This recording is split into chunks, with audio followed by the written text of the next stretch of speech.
भगवान शिव के मंदिर जा रहे हैं, एक लोटा जल चढ़ा रहे हैं, एक बेलपत्र चढ़ा रहे हैं, और बेलपत्र भी तुम नहीं लेकर गए हो। शिव जी पे चढ़ी हुई बेलपत्र उठाकर ही अगर हम शंकर भगवान को समर्पित कर रहे हैं तो ये निश्चित है उसका सुख हमको अवश्य प्राप्त हो, उसका आनंद हमको अवश्य प्राप्त हो, उसका फल हमको अवश्य मिले।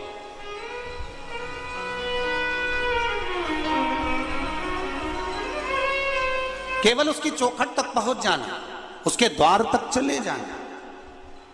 और फिर निवेदन है, शिव महापुराण की कथा आप लोग सुन रहे हैं। शिव प्रसाद शिव महापुराण की कथा का आज प्रथम दिन प्रारंभ हुआ है। ये निश्चित है इस पंडाल में भले आपको प्रसाद मिले ना मिले, क्योंकि शिव महापुराण का मूल प्रसाद है शिव कथा। और आप लोगों से भी निवेदन है, ये जो कथा का प्रसाद मिलता है यही प्रसाद हमको जनमानस तक पहुंचाना है, और इसी प्रसाद से ही बाबा कृपा कर सकता है। उसका जो आनंद है वो हमें प्राप्त हो सकता। हमें किसी आडंबर की या कहीं जाने की जरूरत नहीं पड़ती। हमें तो केवल देवाधिदेव महादेव के दर्शन करना, उसकी भक्ति धारण करना, उसका आनंद प्राप्त करना।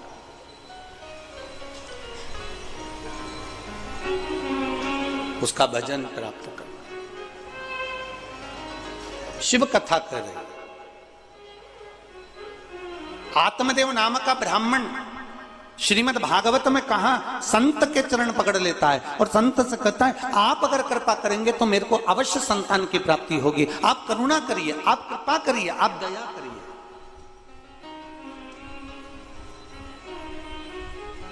ब्राह्मण ने कहा तुम्हारे यहां 7 जन्म तक संतान नहीं है, संत की झोली खाली नहीं रह सकती। ये मैं जानता हूं, आपकी झोली कभी खाली नहीं होगी।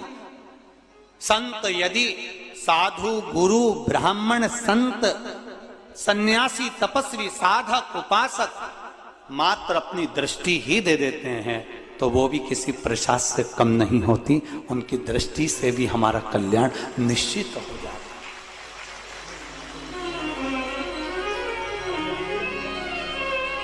आप केवल अपनी दृष्टि ही दे देंगे तो कृपा होगी। पकड़ लिया संत का चरण, नहीं माना, संत ने अपनी झोली में से फल निकाल कर दिया। ये श्रीमद् भागवत कहती है। वो फल देकर कहा ये तेरी पत्नी को खिला देना, और वो फल प्रसाद का मिला था, और वो फल प्रसाद का उसने अपनी पत्नी को दिया और कहा गर्भ ठहर जाएगा। और पत्नी ने क्या करा, आप लोगों ने तो खूब भागवत सुनी, बड़ौदा में तो खूब भागवत होती, बड़ोदरा के अंदर। फिर क्या हुआ, वो फल उसने किसको खिला दिया, जम के बोलो जरा, गाय को खिला दिया।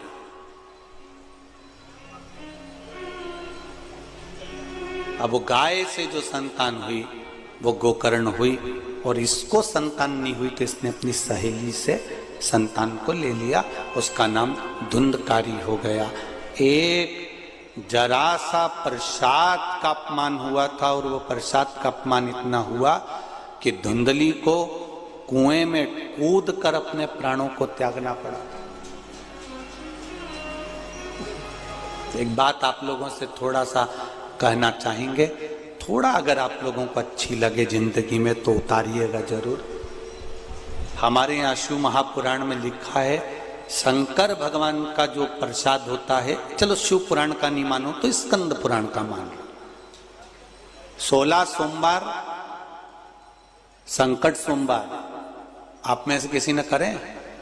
16 सोमवार कोई करे यहाँ पर? संकट कोई व्रत करता है, 16 सोमवार के व्रत करता है तो उसमें जो प्रसाद बनता है चूरमे का, और जब उद्यापन होता है, उद्यापन में जो प्रसाद बनता है उस प्रसाद को उसी दिन समाप्त करना पड़ता है।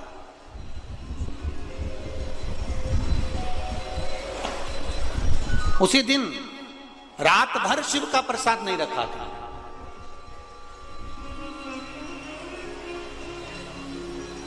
ये अब तो बहुत ज्यादा संख्या में भीड़ होने लगी, इसलिए बेलपत्री व्यासपीठ से देना बांटना बंद कर दिया। नहीं तो पहले सा शिव महापुराण के अनुसार 6 दिन तक व्यासपीठ पर शिव पोथी पर जो बेलपत्र चढ़ती है वो बेलपत्र औषधि का कार्य करती है। 7वें दिन जो बेलपत्र चढ़ती है वो कुबेर भंडार का कार्य करती है। ये शिव महापुराण में आपने कई बार सुना हो।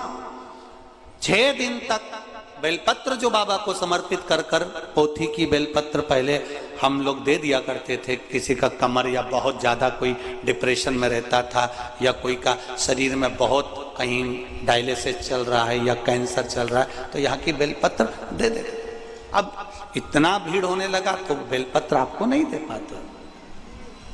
पर शिव महापुराण की कथा करे, शंकर भगवान का चरित्र कह रहा है, शिव स्मरण कर रहा है।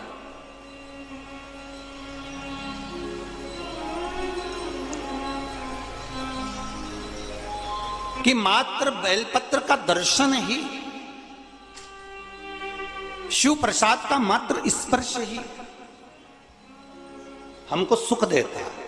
और हम जब व्यासपीठ से बेलपत्र देते थे तो हम एक बात जरूर कहते थे कि इस बेलपत्री को रात भर नहीं रखना, आप रात से पहले उसको प्रसाद के रूप में जो लेकर गया है वो चबा चबा कर उसको खा ले। ये हमने पहले की कथाओं में आपने सुना होगा। किस किसने सुना है? सुना है सबने? तो पहले की कथा में आप लोगों ने श्रवण किया होगा। हम कहते थे इसको रात भर नहीं रखना, इसको पूरा चबा चबा कर खा लेना। उसका तत्व, क्योंकि जैसे जैसे रात्रि बढ़ती चली जाती है, जैसे जैसे रात्रि का क्रम बढ़ते चले जाता है, भगवान शंकर का जो प्रसाद होता है उस प्रसाद पर भगवान शंकर के गणों का हिस्सा प्रारंभ हो जाता है।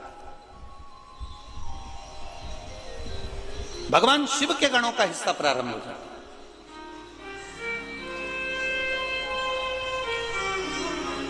मध्य रात्रि के पहले पहले तक आप भगवान शंकर की जो बेलपत्र है, भगवान शिव का जो आप लोग, कई माताएं, किसी के शरीर में कपड़ दर्द है, किसी के घुटने में दर्द है, किसी के कमर में दर्द है, वो शिव मंदिर जाती है, जल चढ़ाती है, एक बेलपत्र बाबा की उठाकर वहां खा लेती है, लेकर आती है। बहुत अच्छा काम है। उसको लाकर आपने रख दिया, रखा है, पड़ा हुआ है, थोड़े दिन तक रखा रहा। केवल शिव महापुराण की कथा ऐसी है जिसके अंतर्गत शास्त्र वर्णन करता है कि जो प्रसाद आपने शिव जी का लेकर आए हो उसको रात्रि के मध्य से पहले उसको पूर्ण तरह से समर्पित कर दो। नहीं तो कई बार हम बड़े बड़े मंदिर जाते हैं, वहां से बहुत सारा प्रसाद लेकर आ जाते हैं। लेकर तो हम आ गए। अब वो प्रसाद थोड़े दिन तक तो तुमने 2-1 दिन तक तो खाया, खाने के बाद उस प्रसाद को फिर फ्रिज के ऊपर रख दिया, फ्रिज के ऊपर से उठाया, फिर फ्रिज के, बोलते जाओ जरा, बोल तो, फ्रिज के अंदर रख दिया। फ्रिज के अगर बेटी को दुख होगा तो संकल्प देने वाला उसको रोना पड़ता ही है। तुमने संकल्प दिया और तुमने दी गाय, और वो गाय अगर दुख पा रही है, वो गाय अगर भूखी है, वो गाय अगर प्यासी है, नरक तुमको भोगना पड़ेगा। अब तुम कहोगे हमने तो ब्राह्मण को दे दी थी, तो ब्राह्मण को दी तो ब्राह्मण ने क्या तुमसे जाकर कहा था कि मुझे गाय ला कर दो? और ब्राह्मण ने यह कहा था कि वो गाय तुम मुझको देना तो मैं संभाल लूंगा? तुमने कहा हमारे दादाजी चले गए तो गौदान करना है, हमने दादी जी चली गई तो गौदान करना है। इसलिए हमारा सनातन धर्म कहता है गाय उसी को दो जहां पर गौ माता की सेवा हो सके।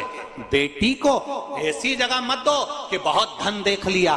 बेटी को देने से पहले ये देखो कि जिस जमाई के साथ बेटी को दे रहे हो, जिस लड़के के साथ बेटी को ब्याह रहे हो, वो बेटी को सुखी रखेगा कि नहीं रखेगा। मालूम पड़े पेट्रोल पंप देख लिया, ने गाड़ी ने बंगला देख लिया, और रोज बेटी आंख से आंसू ढाल ढाल के रोए अपने पापा से के पापा कहाँ दे दी? धन की अपने यहाँ कमी थी क्या बाबूल? अगर देखना था तो लड़का तो अच्छा देखना था। मदिरा का नशा करता है, व्यसन करता है, गालियां देता है, अपशब्द कहता है, तो ऐसा धन किस काम का?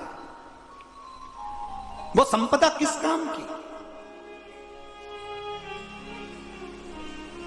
कन्यादान करने वाले बाबुल को रोना पड़ता है, गौदान करने वाले व्यक्ति को रोना पड़ता है। उसी तरह शास्त्र यहां वर्णन कर रहा है, शास्त्र कर रहा है प्रसाद आप लेकर आए, उतना लेकर चलो। और लायो, दलिया भर कर लायो, डब्बा भर कर लायो, मिठाई ढेर सारी लायो, तो उसको बांटते हुए चलो। पर आसक्ति इतनी प्रबल होती है, जब प्रसाद ज्यादा दिखता है तो हमारी आसक्ति भी बढ़ जाती है। हमारे पास में 10 किलो लड्डू रखे रहने दो, अभी बाद में दूंगी, रखे रहने दो, अभी बाद में दूंगी, रखे रहने दो, बाद में दूंगी। फिर विचार आया कि मेरा बेटा खाएगा, बेटे ने विचार करा पत्नी खाएगी, पत्नी ने सोचा पोता खाएगा, पोते ने सोचा बच्चा खाएगा, जीजी खाएगी। वो प्रसाद रखा रखा रखा रखा रखा रखा, सब एक दूसरे का इंतजार कर रहे हैं, ये खाएगा वो खाएगा, किसी ने नहीं खाया।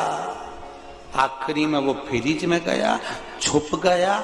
छुपने के बाद फिर वो बर्तन वाली के पास, फिर वो जमीन पर गया, उसका दोष भुगतना पड़ा। फिर किसी ने कहा गुरुजी हम मेहनत तो बहुत करते हैं पर हमको उतना फल नहीं मिलता, उसका कारण क्या है? अर्थात तुमने किसी ना किसी स्थान के प्रसाद का अपमान करा है, तुम्हारे फ्रिज में वो सड़ता रहा है, पड़ा रहा है, उसको तुमने सदगति प्रदान नहीं करी, इसलिए फिर तुम कहो, फिर किसी के यहाँ जाओगे, साहब हमारा व्यापार थोड़े दिन चलता, थोड़े दिन चलता ही नहीं है, हमारा मन अशांत रहता है, कारण क्या है बताओ? अब पंडित जी तो कहेंगे कि तुम्हारे यहाँ वास्तु दोष है, कालसर्प दोष है, पितृ दोष है, ये दोष है, पर पंडित जी ने ये थोड़ी ना कहा कि तुम अभी घूमने गई थी, वहां से प्रसाद लाई थी, 15 दिन तक पड़ा रिया,